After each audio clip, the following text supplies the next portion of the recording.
पापा मुझे आपसे एक बात करनी थी।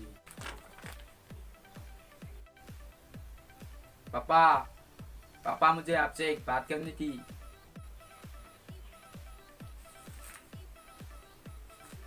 क्या है?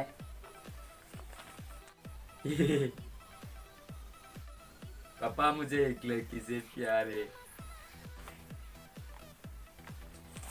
कौन है वो बदनसीब लड़की?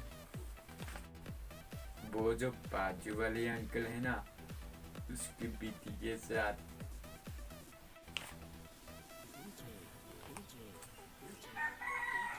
शर्म नहीं आती बाप से ऐसी बेहुदा बात करते हुए?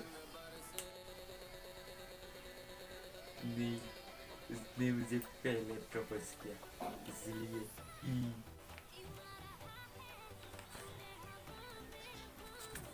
साला हरामी। पापा बोलिए ना पापा, यस करूँ या ना करूँ। पता नहीं उस दिन क्या मनोज दिन था जब तू पैदा हुआ।